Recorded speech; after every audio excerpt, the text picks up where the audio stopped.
আজকে আমি সবার মতো রোদে ডিম ভাজি করব। ফেসবুক জুড়ে তো এখন পুরো ভাইরাল একটা বিষয় যে 41 ডিগ্রি বা 42 ডিগ্রি এই গরমের মধ্যে রোদে সবাই ডিম ভাজি করে আর মাছ ভাজি করে খাচ্ছে। তো আমি আজকে এই ছোট্ট ফ্রাই প্যানটা নিয়েছি, এটা রোদে এখন বসিয়ে রাখবো আর এই আধা ঘন্টা পর তারপর তেল আর ডিমটা দিয়ে ট্রাই করব যে আদৌ ভাজা হয় কিনা। তো দেখা যাক।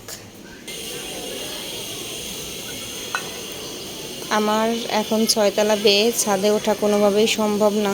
তো আমার বেলকানিতে অনেক রোদ আসে, প্রচুর পরিমাণে রোদের তাপ। তো এইখানেই রেখে দেবো আধা ঘন্টা, তারপর হলো তেল দিব। তেল দেওয়ার পর ডিমটা ভাজি করব, দেখি হয় কিনা।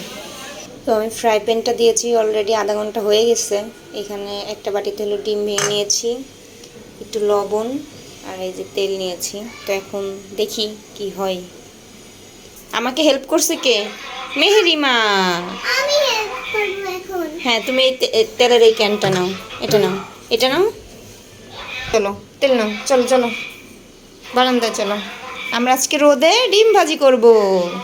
গো গো গো গো। তো এই যে ফ্রাই প্যানটা বের করে নিয়ে আসি, এখানে তো দেয়া সম্ভব না। এই মুরগি গরম হয়েছে নাকি দেখি। গরম হয়েছে। তেল দিতে হবে। আমি তেল দেব। না না, তো এই যে তেল দিয়েছি, এখন ডিমটা দিয়ে দিই। আমি ডিম দেব। না, তুমি তো দিতে পারবে না, খুবই গরম। একটু সামান্য হয়েছে, মা আমি অল্প একটু লবণ দাও। হ্যাঁ দাও দাও, হ্যাঁ এনাফ হয়েছে হয়েছে হয়েছে। দাঁড়িটা এখন রোদে রেখে দিই। ওদের মুরগি আসবেন না। মুরগি আসবে কেন?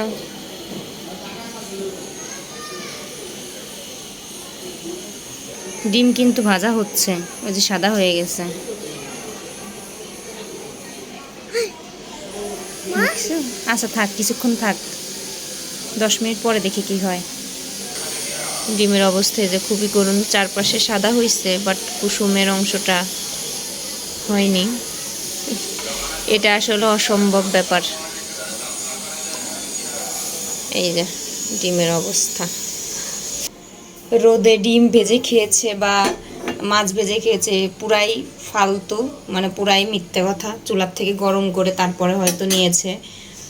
আমি অনেকক্ষণ যাবৎ ট্রাই করেছি এবং যথেষ্ট পরিমাণে রোদের তাপও ছিল, বাট এই হলো ডিমের অবস্থা। মানে চারপাশটা একটু সাদা হয়েছে, বাট ডিম দেখে মনে হচ্ছে না যে এটা রোদের তাপে ভাজা যাবে। তো এখন আমি চুলায় নিয়ে আসলাম, তো চুলায় ভিজেই খাবো।